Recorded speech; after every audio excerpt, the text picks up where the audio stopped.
say welcome to Teachin Fishin Coffee Hour for May 7th, 2021.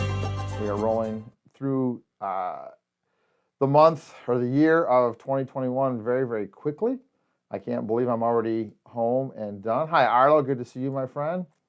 It's good to be back in the studio. Obviously, I love the Detroit River. Let me back up. Most of the times, I love the Detroit River.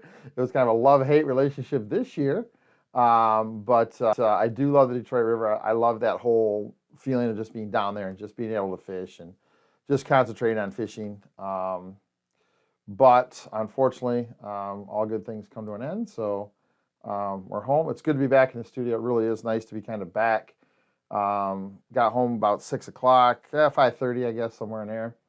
Gonna unload the truck tomorrow. I took the rest of the night, just kind of chilled, came home, took a nice shower. Hung out at home with the dogs and my wife for a little bit.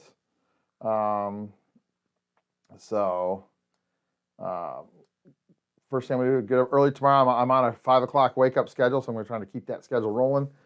Get up, get the truck all cleaned out, get everything organized, get a good full day in tomorrow. Funeral for a high school buddy on Wednesday. Probably get the pontoon ready Wednesday, maybe take it up north Thursday or Friday. I can't. Maybe take it up north Thursday. I got to remember the seminar Thursday night. We got a seminar up in Bad Axe at the Thumb chapter of the Michigan, Michigan Steelheaders. That's open to the public. That's up in Bad Axe.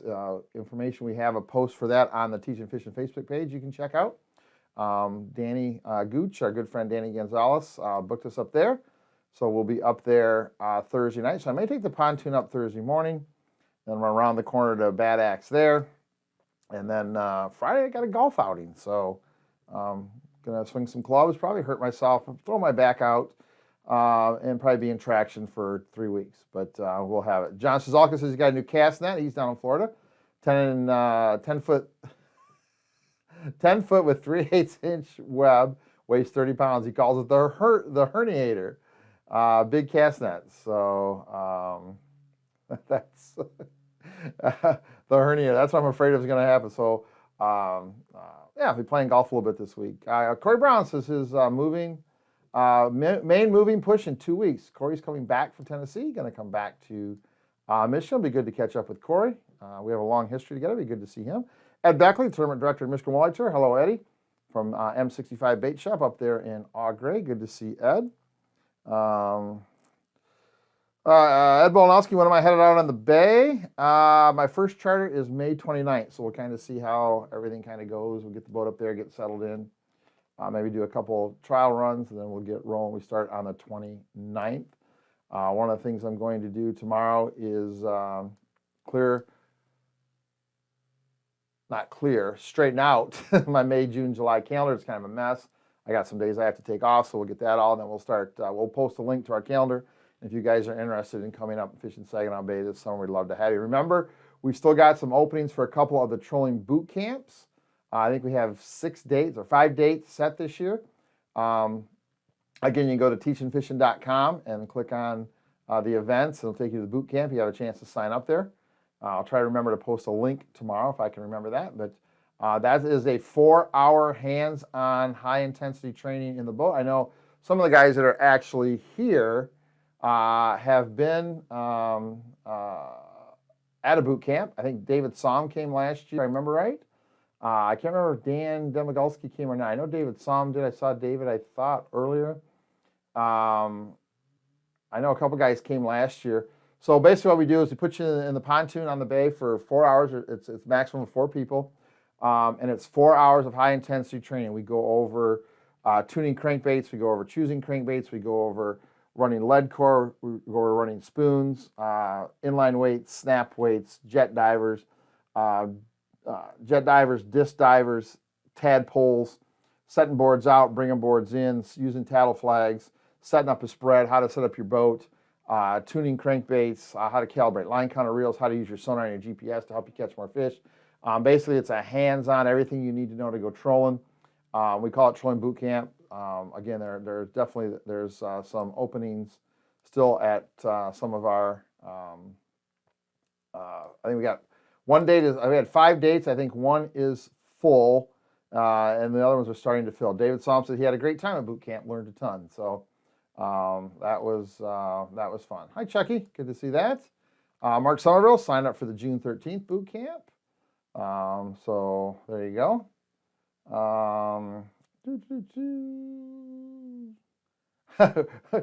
Larry says, after Wednesday golf, I'll be a pro by Friday. Oh, Larry. Poor Larry's my golf partner on Wednesday nights, and Wednesday night's going to be my first golf league day. So I'm hoping tomorrow to get to the range and hit some golf. I got a funeral Wednesday morning, so I'm hoping to get to the range Tuesday and maybe hit a few balls very, very poorly. So we'll see how that goes, but I guarantee you Larry and I will have a good time Wednesday, and we'll definitely have a good time on Friday. So there you go. Corey says, hope you're in a better place. Yeah, I'm in a better, I was never really in a bad place. It's frustrating sometimes when you're down there. Arlo says you run jets off your boards. I do. I run a lot of 20, and actually mostly up on the bay, we run 30 jets. For two reasons. Number one, 30 jet, I don't have one here in front of me. But 30 jets, number one, they get a little deeper quicker. That's so I can have less line out. Number two, 30 jets have that stainless steel ball in the air cavity. So they make that low frequency sound, which I think you guys know my feelings on low frequency sound. I think that's a big deal. And the big reason I run 30 jets instead of 20s, all the other charter captains run 30s. So when I'm talking to the other guys that I share information with, they're running 30s, I'm going to run 30s. It's really hard to convert what they're doing into something else, so I try to run what everybody else is running. So there you go. A couple of things going on here. Arlo says Jim Bishop runs 40s off of big boards. Once you get to 40s, you definitely need big boards. Jason Kelly says, any info on the Vets event Saturday? Jason, you'll see a post tomorrow. I'm putting all the details together in one big post. You'll see that tomorrow. So if any of you guys are going to help us with our military family fishing event on Saturday, please stay tuned to the Anglers Club and the Educational Forum, and we'll probably post it here on Teachin Fishin also. So we'll get you all the information on where to be, what to bring, how to do all that, and get you all set and dialed in. Ed says he used my technique of bringing in and setting boards up the gut on Erie last week. How'd it work, Eddie? It's actually a pretty simple process once you learn it. John says my inability to golf is the reason I fish. Well, John, after my year on the Detroit River, I'm going to say my inability to fish is the reason I'm going to play golf. Spike, our good buddy from Iowa, Gary Speicher, good to see him. I know he's been kind of really, really busy traveling the world walleye fishing. Gary's just a great guy, and I know Gary fishes a lot of tournaments, so he's been around. Good to see him. He posted a nice picture today. Today is actually Captain Dean Cushman's birthday today. So happy birthday, Captain Dean. Gary posted a nice picture of Dean and myself and him at the MPA meeting back in 2019. So that was kind of nice to see him. Tyler Andrzejewski. So I want to share this real quick. Tyler says Wednesday is the 1-year anniversary of the flood up there at Sanford. He says going to be a very, very mix of emotions up there at Sanford, which I'm sure it will. He says the volunteers are excited. So I didn't want to say too much about this, but I think it's really a cool thing that we're doing. I saw a PBS, I think it was a PBS documentary on the dam failure up there in Sanford, and it wasn't about the dam failure or the flood or anything like that. The program I saw kind of transfixed me. I was watching it one night laying in bed, so it was late at night. I don't know how I found it. But it was a program about the volunteers, people that came to Sanford who had no connections to that little town, let alone, some of them even didn't have any connections to Michigan. So it was local volunteers. It was people in the neighborhood who still didn't have anything lost, but still wanted to help. It was people in the state. It was people from out of state. It was emergency workers. It was just a nice little hour-long program about what the volunteers did and how they all chipped in to help. So I got thinking about it, and I called Tyler. I've known Tyler for, 20 years now. So he was just a little kid, actually. I reached out to Tyler and said, hey, here's what I'd like to do. I would like to donate a couple fishing trips on Saginaw Bay weekday evenings to take these volunteers fishing, just to say thank you, right? Just get them on the pontoon, let's go fishing. So we're going to do that. Our first event with the, we're doing 5 of those, and we're going to take 5 volunteers each time. So we're going to get 25 volunteers on the pontoon and take them fishing, mostly on Thursday. I think we planned every other Thursday night, if I remember right, Tyler.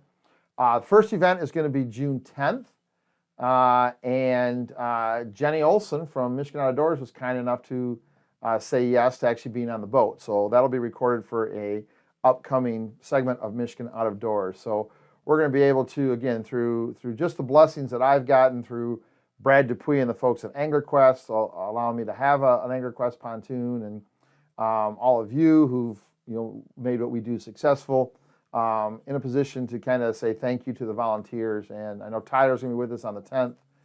Teresa Quintano up there at Sanford Strong, she's been a big help, as is Tyler. So we're excited about that. So that'll be June 10th will be our first one, and then every other Tuesday after that.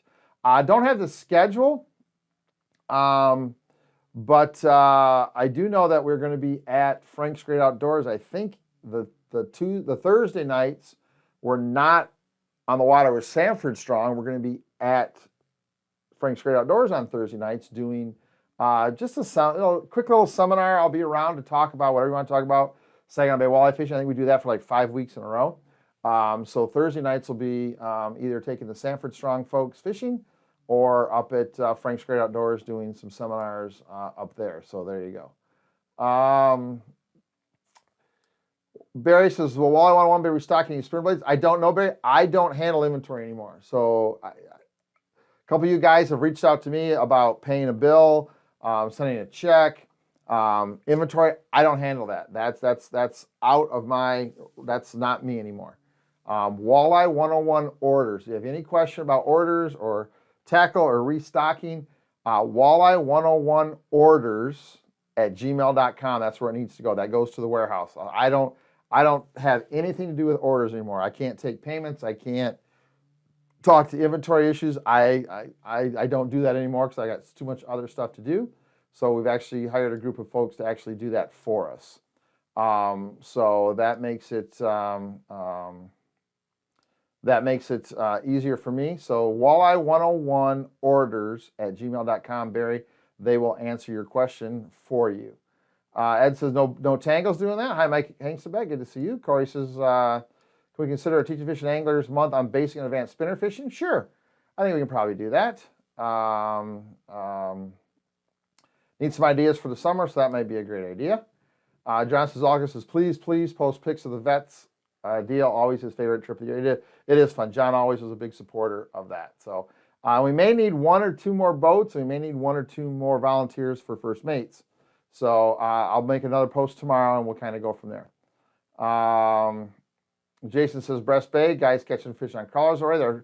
They're pulling crawler harnesses on Detroit River and doing really well. Evening, Lance, watching wild night trolling on Chautauqua Lake. Walleye fishing has been great. That's our friend Jim from New York. That's kind of cool. Lake Chautauqua is pretty cool. We had an outdoor rare conference there. That was kind of neat. So there we go. First responders are going with us June 10th. Thank you, Tyler. So on June 10th, our trip, we will have the first responders with us. That'll be kind of cool. All right, so I want to address a few things, and I want to get into kind of tonight. So I got a few. It's funny how this thing kind of goes in cycles, right? So I got a few over the last couple weeks. Doing coffee hour from the boat, which I think was pretty cool. I enjoyed it. I thought it was kind of neat, nice little ambiance. Although I do like being in the studio also. But I got a couple Facebook Messenger messages, and they were mostly from people I don't know. I've never heard of. They're not part of the Anglers Club. They don't subscribe to anything. They're not YouTube subscribers. They're just people who kind of have come here a couple times. And the emails kind of talked. They weren't nasty, but they were definitely negative about how much time we waste talking about things and doing advertisements or sales, right? Because look at, I'm going to tell you, I need you, and I need you to share with your friends. We need subscribers on the Teachin Fishin YouTube channel. If you haven't done that, please do that tonight. Please post it. Get a link to our YouTube, Teachin Fishin YouTube page. Just copy the link.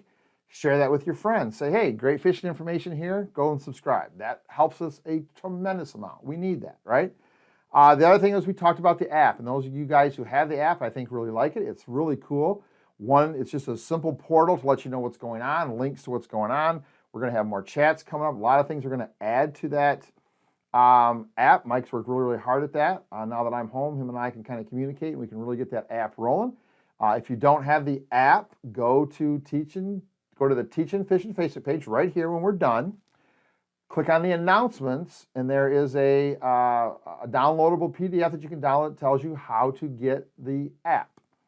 How to download the app in the store is actually called Team App. You download that app, and once you get the app downloaded, you search inside Team App. You actually search for TFA Club, and there's your app. And the app is really cool. There's going to be some really cool things coming on the app, like maybe prize giveaways, maybe a chance to win a charter, maybe some clothing giveaways. So you're going to want to get the app. So anyway, we talk about that stuff, right? We talk about what's going on. We talk about boot camp. And a couple people, more than a couple people, reached out and said, yeah, Monday night, blah, blah, blah, blah. So here, I'm just going to make this simple and easy. You guys were here at the start of Coffee Hour when we started back at COVID in March. This is not a seminar. That's what this is. This is not a seminar. This is a bunch of guys sitting around. It's coffee hour. It's a bunch of guys sitting around a table having a cup of coffee, just talking about fishing stuff. Not a seminar, not designed to teach anything. Now, do we get into stuff? Sure we do. But that is definitely not the focus of this. It's us. It's me getting together with you guys that I fish with, fish against, enjoy talking fishing with. It's just us sitting around. Think of it as sitting around a campfire or a table having coffee, or sitting around the dock just shooting the BS. That's what this is. Not a seminar show at all. So if you're here and go, ooh, this kind of sucks because it's not a seminar, go over to the Teachin Fishin YouTube channel. You got 3 days of content to watch. Join the Teachin Fishin Anglers Club. There's 5 to 6 hours of brand new content that nobody else gets at the Teachin Fishin Anglers Club every single month. Sign up for that. Go back to teachinfishin.com, scroll down, go through our archives. There's about 30 articles on there. There's about 50 videos that you can watch. All kinds of instructional stuff that we do. It's all over our platforms. This is not it. This is just a bunch of guys hanging out talking about fishing. So there you go. That's that. The app is nice, Mike says. Roy says, how long are you home for? I'm home for good, Roy. So most of my Saginaw Bay fishing is a day trip up and back. If I have back-to-back doubles, I may get a hotel and stay 1 or 2 nights if I have back-to-back doubles. It's just about exactly an hour ride from here to Saginaw Bay. So I'm basically home now. So most of my Saginaw Bay events are day trips up and back in the same day. But again, if we have multiple 3 or 4 days in a row of doubles, I may get a hotel and stay. Jim Meekum is kind enough to let me stay at his trailer every once in a while. So that's kind of an option, but most of my trips are back and forth. And it's nice to sleep in your own bed. Arlo says, for the podcast listening folks here, I'd also like to throw out the Great Lakes Fishing Podcast by Fish Hawk Electronics. Absolutely, the Great Lakes Fishing Podcast that the folks at Fish Hawk Electronics put on. I've been on that a couple times. Great group of people over there. Absolutely check them out. Thank you, Keith. Keith, the new president of Saginaw Bay Walleye Club, has weathered a few storms, kept his head held high. It's nice to have a strong leader kind of pulling the ship even when it's getting a little rocky. So, Keith, appreciate you, bud. Corey Brown, he says, I take some exception to that, having worked for big box stores, even because nothing in the industry is particular is free. Yeah, Corey, it's all right, buddy. It's all right. It's okay. I know Corey's got my back. I appreciate it. I know all you guys got my back, but it is what it is, right? So, right, is what it is. All right. So here's what I want to talk about. Hi, Captain Todd. Good to see you. Roy says, I'll be in touch. I think Roy needs a new net, if I remember right. Roy might need to talk about a new net. So I wanted to kind of recap Detroit real quick. So I wanted to share something with you that I posted in November. I'm gonna read it to you. And I was thinking about this. I'm gonna read this tonight. I'm like, I'm gonna sound like Paul Harvey. Remember when Paul Harvey would get on at the end of his thing and he'd kind of do his not the rest of the story, but he would kind of do a diatribe, right? Jeff Vantoria, a good friend from Lake St. Clair Walleye Association. How are you, Jeffrey? So I'm going to do a Paul Harvey-like diatribe tonight, and what I want to talk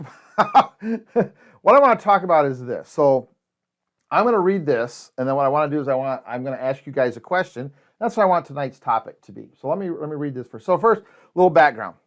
My boat was not going to be ready. It still isn't ready, and that's because we just don't have time, and some situations happened, right? Rod says, how do you subscribe on YouTube? Go to YouTube, Rod, and then go to youtube.com. In the search bar, type in Teachin Fishin, 2 words. It'll bring up our page. Click on our page. Then when you get to our page, there'll be a subscribe button. Just hit subscribe, and you will be subscribed on YouTube. So, I made the comment my boat was not going to be ready. I wasn't quite sure what I was going to be able to do for fishing season. Now, if you remember, I got a boat in 2020. We got it all rigged. I mean, not we. Chris McCulley got it all rigged very nicely. Very nice job. Very Duncan-esque. I'll give Chris that shout out. Got it all rigged. We got our dry dock inspection, and before we could get our regular charter inspection, COVID hit, shut everything down, and we never used the boat. So I went to the Aglo Writers event, Nine Color Conference Writers event. Ran into Mike Schoonfeld, outdoor writer most of you should know.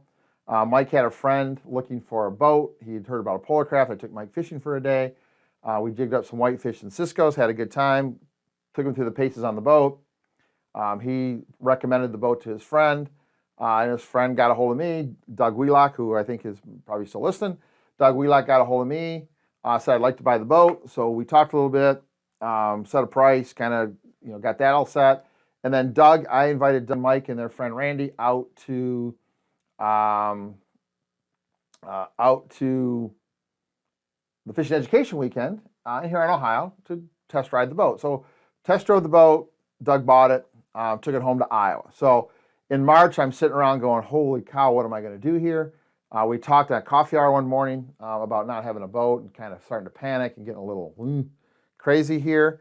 And Doug that same day reached out to me and said, hey, here's the deal. And I've known Mike Schoonfeld for 3 years, maybe. I've known who he is forever. I've known him for about 3 years. We've been fishing a couple times. He's written a couple stories with us in them. We've met at, we've hung out at some outdoor writer conferences. I never met Doug Wheelock until the first day I saw him, Friday of Fishing Education Weekend. Lives in Iowa. So anyway, Doug bought the boat, took it home, and on that day that I kind of was frustrated, like I don't know what I'm going to do, Doug reached out to me and said, I haven't touched the boat at all. It's in Iowa. If you want to come and get it, you can use it for your charter season. So the plan was to get mine rigged, and then be able to get it back to Doug, have somebody drive it back, and not use it, obviously, all season. Unfortunately, that didn't work. My boat is still, Chris doesn't have time right now, and when this whole thing kind of happened, we kind of, Doug and I talked about some other things, and I said, hey, is there any chance I can keep the boat till you guys get here? They had planned on coming fishing. They fished with me last night and this morning. That has been on the calendar forever. Even before I borrowed the boat, that was a plan for them to come fishing with me. I said, can I keep it until you guys come? And Doug, you want to talk about a Jesus thing. Doug said, absolutely. So used Doug's boat for my charters. And I told Doug today, and again, just sit tight because I want to read something.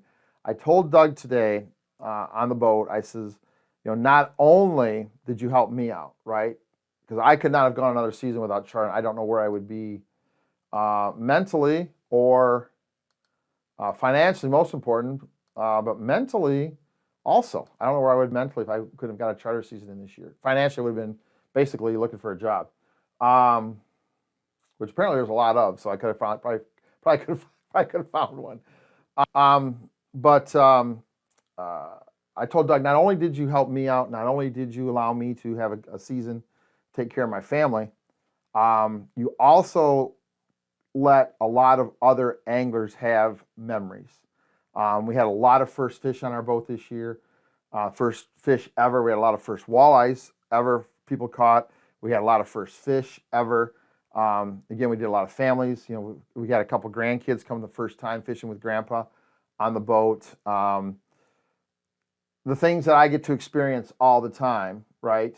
So Doug didn't only help me out, he also helped all those people that got to fish in that boat have those memories. So I want to read you what I wrote, and this is going to lead into where I want to go with this tonight. So this is what I wrote in 2020, right before Doug took the boat home. So again, remember, I had this boat and never ever got to use it. Larry and I took it out to Holloway for a couple hours, drove around, broke the motor in a little bit, got the sonar dialed in, and we had, I don't know, Larry and I spent a couple hours out there on Holloway, and that was it. So Doug got the boat originally with about 7 hours on it. After our couple days of fishing on Lake Erie, Doug's taking the boat home with about 92 hours on it. So, you know, that's a big sacrifice. Now, through this year, we had a couple problems. We had a smaller wiring issue we had to fix. We had a little steering issue that Chris found and fixed. So there were some bugs that we usually get a chance to work out when we get the boat that, you know, luckily we had it. And we were able to kind of, you know, work those out for Doug and get everything ready for him to go. But this is what I wrote right before Doug took the boat home. And I titled this Ode to a Boat, again, by me. It says, "It's just a boat. At the end of this weekend, I will say goodbye to my 2020 Polarcraft Kodiak, and some other lucky angler will have an awesome boat to enjoy and make memories from. Since 1998, I have owned 18 different boats, and each one was special. Each one had its own personality. Although I have sold several boats in the past, this one hurts a little more. You see, none of them are just boats. They are how I make my living, how I meet wonderful people, where I get a chance to share moments with my clients, where I get to pass on my passion for fishing. Over the past 2 decades, my boats have watched kids grow into teens and teens grow into young adults, seen grandparents and parents share a day fishing with their kids. I've had old friends reconnect for the first time in over 30 years on my boat. I watch kids learn boating safety, boat handling, setting fishing lines, tying knots, netting fish, and more. I've seen a wedding proposal on my boat, and I've even officiated a wedding on my boat. I've had discussions about life, politics, religion, fishing, hunting, sports, and everything else. I've heard laughter on my boat, and I've seen and shed tears on my boat. I've netted first fish and biggest fish for my clients. I've watched someone spread the ashes of a loved one into the water that person loved from my boat. I have helped make lifelong memories on my boat, and my clients have let me participate in their lives on my boat. I have had my life changed by the people I've met on my boats. I don't just go fishing much anymore. Charters, a tackle business, seminars, shows, etc. get in the way more than they should, and I don't make time to just go fishing. I brought this Polarcraft in February, had a good friend rig it, got it all ready for Detroit River season, and COVID happened. This boat never made it to Detroit and hardly left the driveway at all as I struggled through a year personally, professionally, medically, mentally, and financially. As of today, I put less than 10 hours on this boat, and that makes me sad. Watching this boat leave closes a chapter that I hope we never have to revisit, a year lost. We did get a good day of fishing up on Grand Traverse Bay with some Aglow friends, but I never got to really know this boat. Its quirks, how it handled, when it liked to go fast, and when it needed a soft hand on the throttle. We never got to make enough memories, never got to hear enough laughter, never got to share this boat with enough friends. It may be just aluminum, plastic, wood, and other stuff, a Suzuki engine, some electronics, and rod holders, but I believe each boat has a soul, a life, if you will. And if you spend enough time with it, your boat will open up to you, become your friend, protect you, and always get you home safely. So after a few days of fishing with the new owner this weekend, I will say goodbye to another boat. Still sad, but this time because we never got to make enough memories. That's what I posted in November when Doug took his boat home. Obviously, there'll be an update date post to that because we got to do all of those things in that boat. And I told Doug today as we were heading in, and he was kind enough to let me, I asked him if he wanted to drive it in, and he was kind enough to let me have one more, just one more rip with it, right? Just one more rip.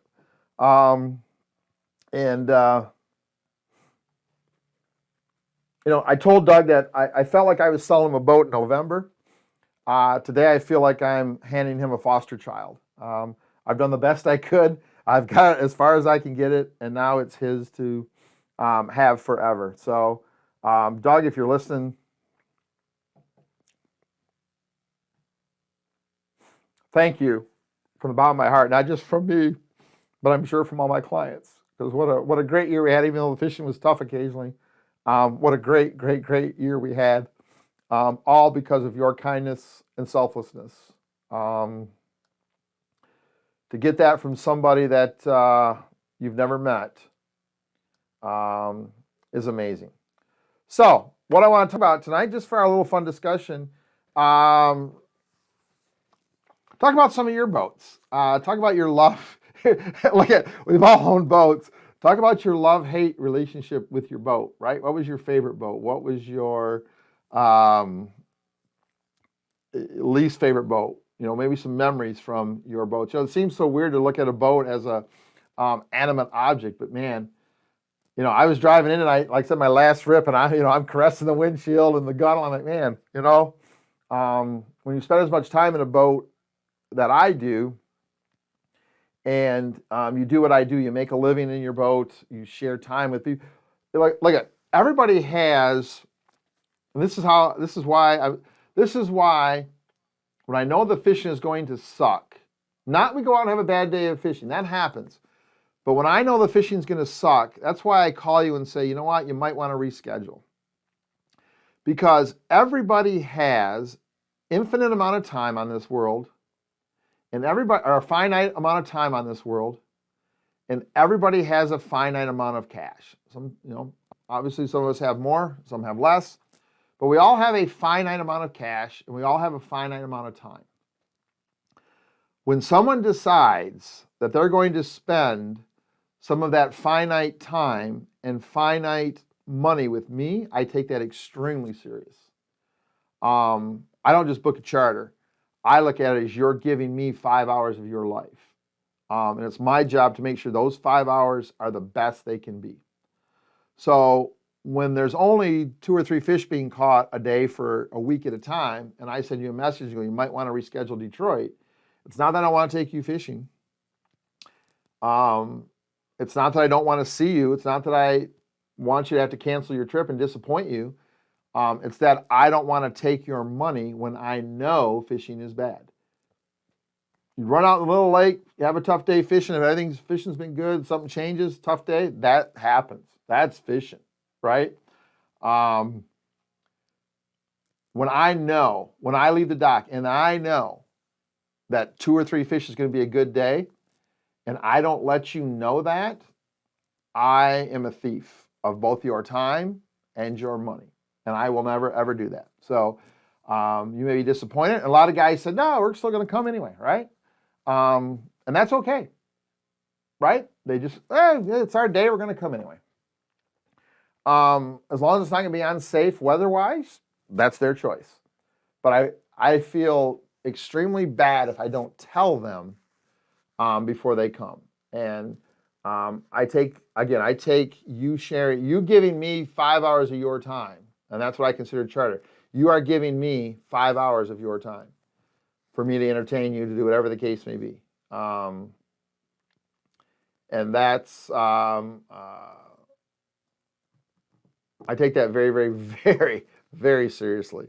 So there you go. So anyway, let's talk about your boats. I know Rod Harder just got a new boat and had a little bit of, headache and heartache with that.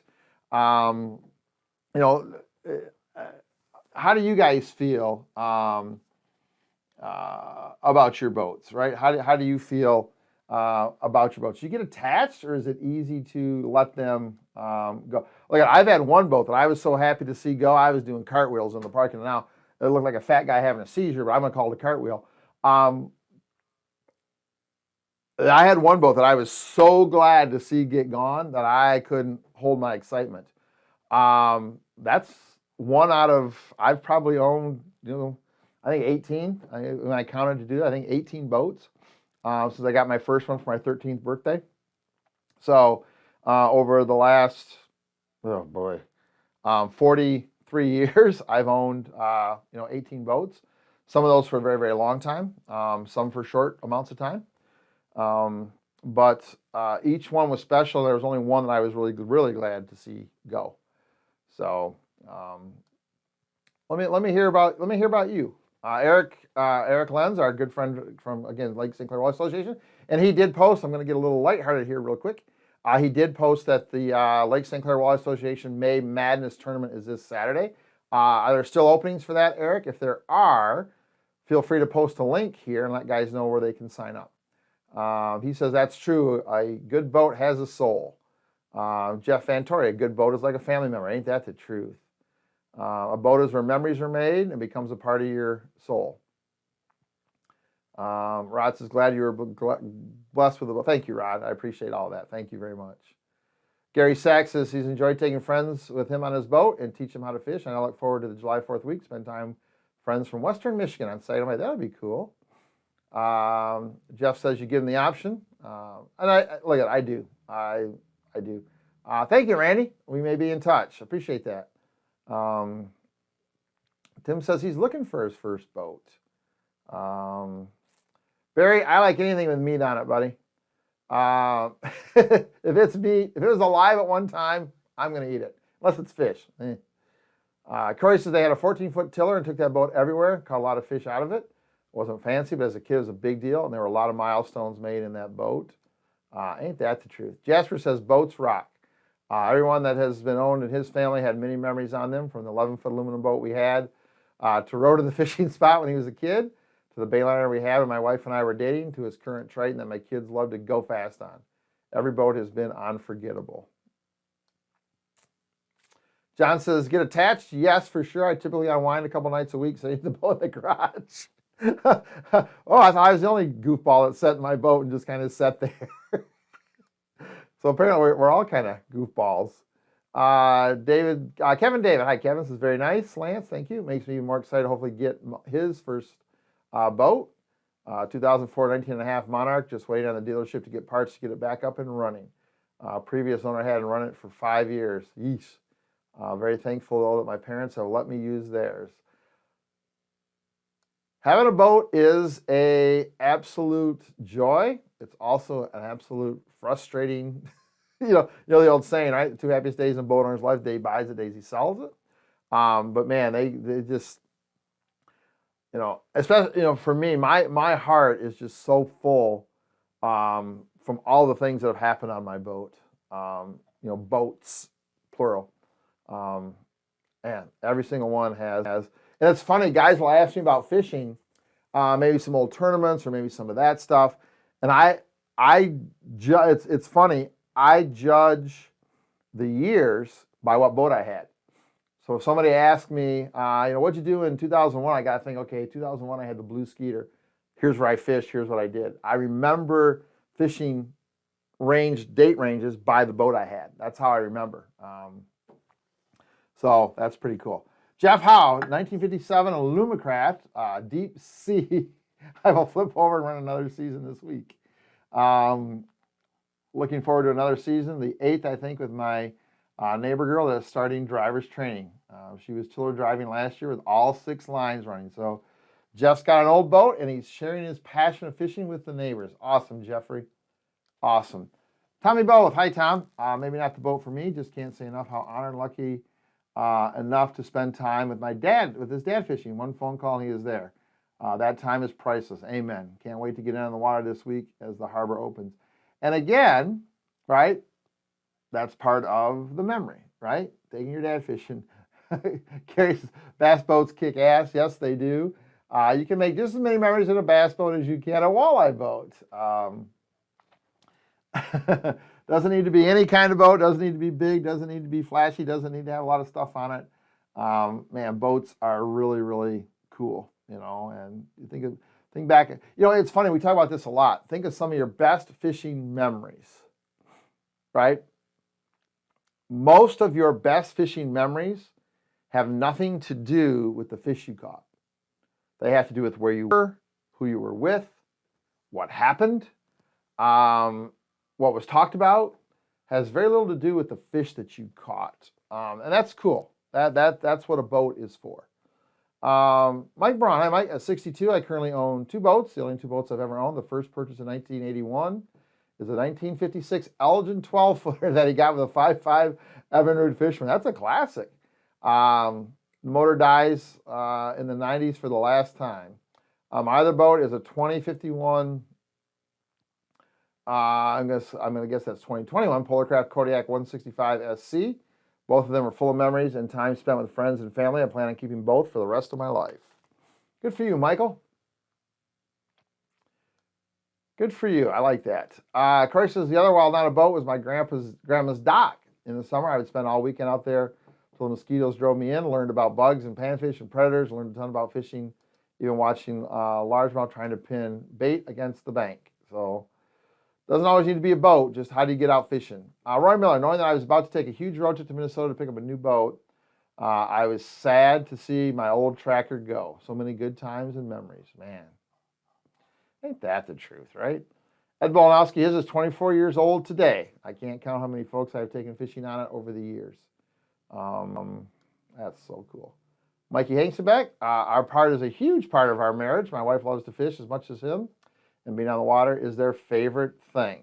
There you go. Larry Karras has just made a 30-hour drive for a new boat. She better behave herself. Good luck with that.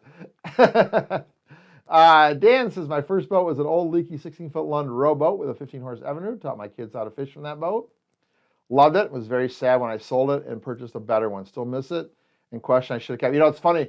My first real boat, I had a 14-foot Star, then a 14-foot Starcraft Deep V, and then I call it my first real boat, was a 1988 brand new Lund 16-foot Pro V. You know, an Al Lindner boat that I absolutely loved. And I had to sell that when I got my first tournament boat, and I look back now and go, man, I'd like to be able to get my hands on that. I wish I knew more about engine repair and that stuff. I could do that stuff myself. I'd love to get my hands back on that old boat and put her back together. Now, I kind of knew this. I wasn't 100% sure. I was going to say this. Mike and Brandy were actually married on their boat on Lake St. Clair. So obviously, many more memories in that boat than most people when you're married to your partner, and those two are partners. Jason says, BOAT, break out another 1,000. Always making memories, but also clearing my pockets. Ain't that the truth? Jeff Antori says, after having a rough day for him, sitting in the boat, listening to some music, enjoying a beverage, and messing around with gear, and just letting everything unwind. Just sitting in my boat lets my mind escape for a few. That is so true. I can't tell you, you guys saw me frustrated a couple times this year. I would get in the car, I would do the video, I'd start heading back to the house, and I would actually turn around sometimes at 9:15, 9:30 at night, and I would go back and I would just sit on my bench in the marina, just looking at the water. That is soothing. And when you can't do that, like Jeff says, you just hop in your boat, turn on the radio, grab a adult beverage, play a little bit of gear, and just unwind for the day. That is a great analogy there. Randy says, over the years, they've turned into tools. But like you said, they each had their own personality. Some were fast, some couldn't catch a cold, it seemed, and some just flat out caught them. But that first tournament boat will always have a very special place in my heart. I think when you make, that's a great point, Randy. I think when you make jumps, right? So, your first boat, and then I consider my Lund my first real boat. I consider my first Crestliner, my first tournament boat. That's one I was glad to see go. We'll talk about that one another day. And then, a couple of years later, I got my first Skeeter, which I considered my first, major boat. That had a 225 horsepower on it. That was my first really true boat. And then we went from Skeeter, and then we hopped into the Polar Craft, which was the first year I fished all 6 PWT tournaments. That was a special. Wasn't the boat really built for that, but that's how the Kodiak was designed. How I became part of the Kodiak design team was the boat that wasn't built for tournament fishing. We actually ruined it, destroyed it, and built the Kodiak from that. And then I look at the my Polar Craft years as finally getting a sponsor boat, getting a good discount on a boat. So it's funny, like Randy says, he's had boats, but he gets his first tournament boat. So there's kind of evolutions, like we talk about evolution from there. I think there's evolutions of a boat angler, a boat owner too. You kind of get these different parts of your life where boats fit in. That's really cool, Randy. Larry says, love getting new boats, rigging them, seeing them become fishing machines down in the grass to perfection. Nothing like it. It is a really cool process. It is actually a really, really cool process. Randy says, the best part of owning a boat is being able to make it yours by rigging it and using the way you want. Love that. Love that. Make your boat yours, man. You fish different than everybody else. Take everybody else's ideas, kind of put those together and go, that works, that doesn't work. I'm going to adjust this. Build your boat, man. That's fish it the way you need to fish it. That's the best way to do it.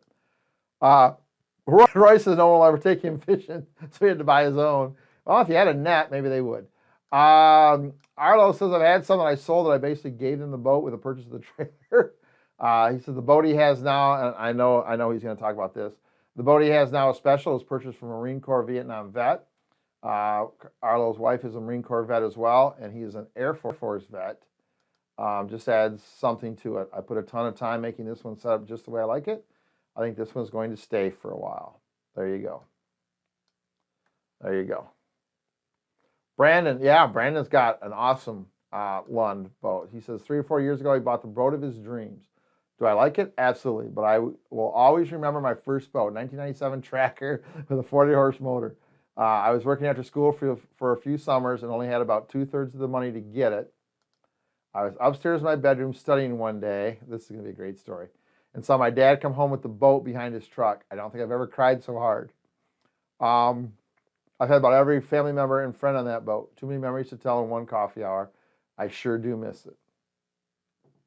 That's a great story. That's an awesome story. Awesome story. Thank you, Brandon, for sharing that. Kevin Wheeler took him a long time, but found a Starcraft Islander, 221 in Utah. I met the guy in Nebraska and brought it home, loved the boat. He also has a 20-foot Holiday. So there's another 2-boat guy. Rod says for him, it's about making memories. Life is short, especially when people leave you before they can enjoy it with you.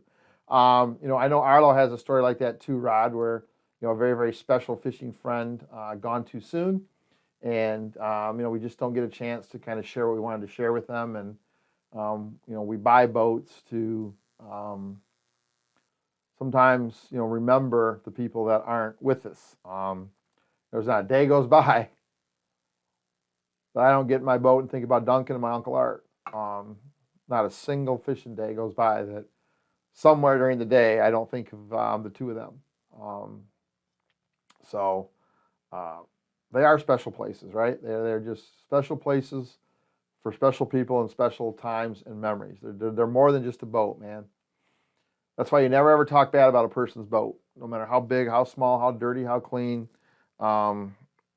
That boat means something to that person, and it means more than just a boat. That's a big deal. John says, launched his first boat at a primitive ramp on the Allegheny River, only to turn around to see my buddy's impatient dad trying to move my truck and sink it up to the cab. Close call, no damage, but we had to get it winched out. I had a friend dump his dad's brand new truck into Lake Nipissing one day. And my poor buddy was scared to death his dad was going to whoop him. His dad didn't. Jeff says, still has his 1947 aircraft also. It was his grandfather's that died a few years before he was born. Could row that boat all over as soon as I could see over the side. Again, just a special, special, special memory. David Som. Hi, David. First boat he inherited from his grandpa. The story goes that I asked him if I could have it when he died. I was 6. He says it ruined the rest of his day. It's still my favorite boat. Paige says, still looking for a female on that fish. She must have her own boat. That's funny. So yeah, good, great. That's cool. It's boats are just so much more like I said, just so much more than just materials and pieces and all of those things. And Arlo's talking to Rod there. I know Arlo lost one of his great fishing buddies. I know our friend Gooch lost a fishing buddy not too long ago too. And like I said, there's not a day I'm on my boat that I don't think about Duncan and my Uncle Art at some point. We were telling Uncle Art stories the other day with one of the guys down from here that knew him. So, and someone called me today and asked about Duncan, that had fished with Duncan and needed some help running inline weights, and we had a conversation, and just those people you just make memories with, right? My best friend for years and years and years, Chris Curtis, we were friends in high school. He moved out to Connecticut. I got my new boat. He was in Connecticut. He got transferred back here. And when I got my new Lund, he had just gotten here. And man, we fished all the time. He'd bring us a little 4-year-old daughter, 5-year-old daughter, 6-year-old daughter. As she grew up, she spent a lot of time in our boat. He'd bring toys and a blanket, and she just had a blast. And we did all kinds of fishing. Reconnected. He actually ended up being the best man at my wedding. We fished the first year I fished tournaments. Chris was kind enough to say, yeah, I'll fish with you. Didn't lose touch, but he moved to Texas and we really didn't see each other. And he's now back in Michigan, and I've ran into him 4 or 5 times this year down in Detroit. So again, one of those things where, a boat just brings you good people. Hi, Benny. Tim Timmerman, I've had 4 boats. Great memories in all of them. No regrets about upgrading. Each one was a step on the direction I wanted to go. There you go. Ryan says, first of all, it was a 12-foot springbock fishing in the middle of the night with mom and dad. I love this. On the Moon River on Georgian Bay as a 5-year-old in the early 80s. Wolves running and howling along rock faces and catching monster walleye. The 12 and 14 pounders we caught that night still hang on the living room wall and always remind me of that night. Awesome. I love that. I love that. It's funny. If you don't know this, I am deathly afraid of the water. So we had a cabin up on the Sable River. I was not afraid to wade. I waded that whole river in a pair of waders, and I knew there were spots that were a little too deep, and I knew how to, if I got in one of those holes, sit on my butt, just kind of sit down, hold my breath, and the current would wash me out. I'd be able to stand up in 5 seconds. But I'm definitely afraid of the water. And my mom tells the story of my dad 2 or 3 times a year would take us to Lake Marguerite up in Grayling, about 15-minute ride from our cabin, because my grandma loved bluegill, so he would take us out bluegill fishing. And my mom tells the story that she had to get in the boat first, put me on her lap, and actually sing to me to get me to go out in the boat, or I would just absolutely just break out bawling. So she had to actually put me on her lap and actually sing to me for 4, 5, 6, 7, 8 years old to get me to go in a boat. And now it's hard to get me out of a boat. So there you go. But that's a great memory, Ryan. Man, being a young kid, 5, 6 years old, on a small boat with his parents catching big walleye. Man, just an awesome. I'd like to see pictures of those fish, Ryan. I love it. I love it. Arlo says he has a seat in his boat that no one is allowed to sit in on the way out to fishing.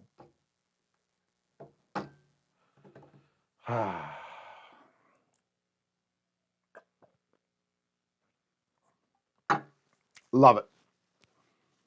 Love it, love it, love it.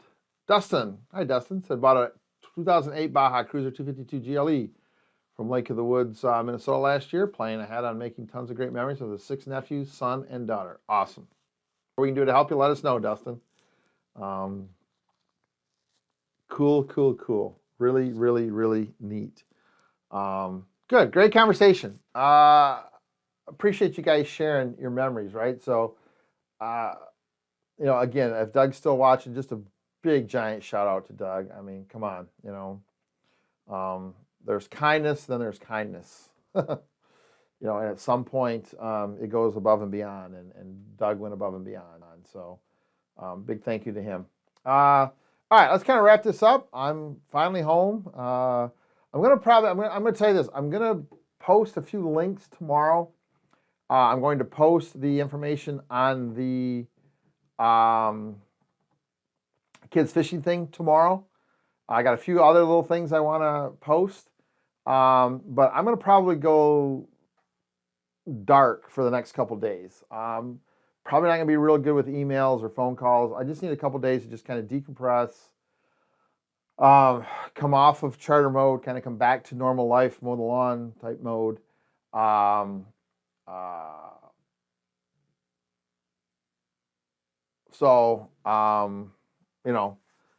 going to kind of go gray. So if you try to get a hold of me the next couple of days, I don't get a hold of you, sit tight. I'm just kind of trying to chill and decompress. I hope you can appreciate that.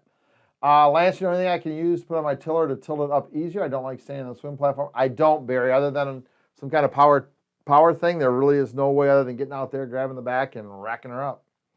There really is no other way to do it, unfortunately. All right, real quick, couple things real quick. Please, if you haven't downloaded the app, download the app. Go to the Google Play Store or iTunes, download the app. The app is called Team, T-E-A-M, A-P-P. It's a little green triangle. Team app. Download that, and once you get that downloaded, look for TFAC Club, and then say you want to sign up and follow the directions. There is a link right here on the Teachin Fishin Facebook page. When we're done, go to the announcements, and there is a PDF. Click on that. It'll download to your phone, open it up, and it'll walk you through the steps of actually getting on the app and getting signed up. Do that. Please subscribe to the Teachin Fishin YouTube channel. Tell your friends about the Teachin Fishin YouTube channel. Tell your friends about the app. You do not need to be a member to get the app. Anybody in the world can have the app.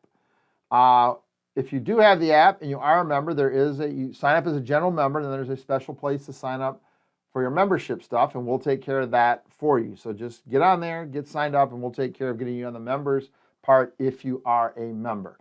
Congratulations to Mike Wagner, Matt Kersimer, and our third guy, I cannot remember his name, and I had it a minute ago and I forgot it.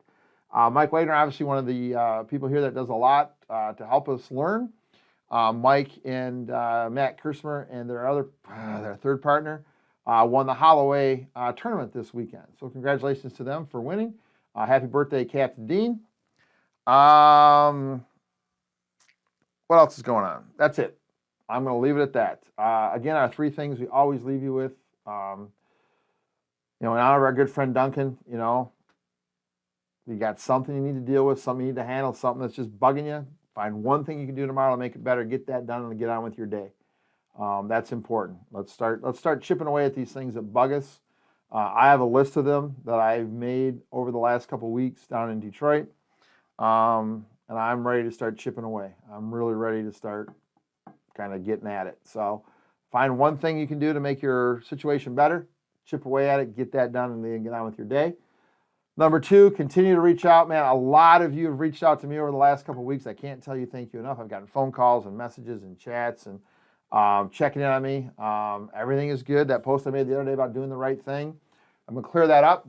What I said about doing the right thing and then getting kind of burned by it, I was catching literally 2 to 3 fish a trip for about, 6, 8 trips.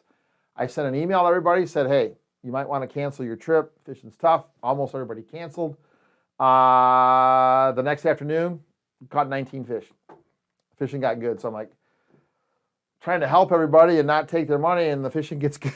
Fishing gets good, and probably could have taken everybody fishing and had great trips, but that's just what happens. So trying to do the right thing and kind of got burned by it, but that's okay.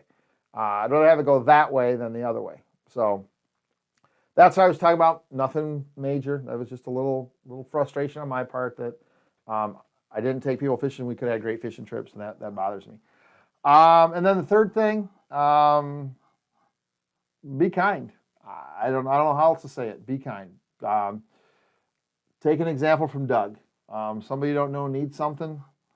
It's maybe a big ask. You know what? If you can do it, do it. Be kind. Be kind at home. Be kind at work. Be kind on the internet. Just be kind. Doing the right thing. It's never wrong to do the right thing, and it's never a bad idea to be kind, even when people don't deserve it. I think that's the best time to be kind, is when people don't deserve it. So there you go. All right, I'll check in a couple times this week. through posts. Keep an eye on the Teachin Fishin page. Keep an eye on the Teachin Fishin educational forum, and then obviously keep an eye on the Teachin Fishin Anglers Club, because that's kind of where all that'll happen. So, all right, good to see you guys. I'm gonna take a couple days off and then get right back at it. Wish me luck. Look at, I need one good golf day. So, kind of shifting gears here for a couple days. Gonna get out of fishing mode and get into golf mode. So, anyway, have a great night, guys. Really appreciate your time. Thank you for all your support of me, all your support of our gang here, and all your support of Teachin Fishin. We really, all of us do appreciate it. So we'll check in and see you guys next time. Thanks for your time tonight, guys.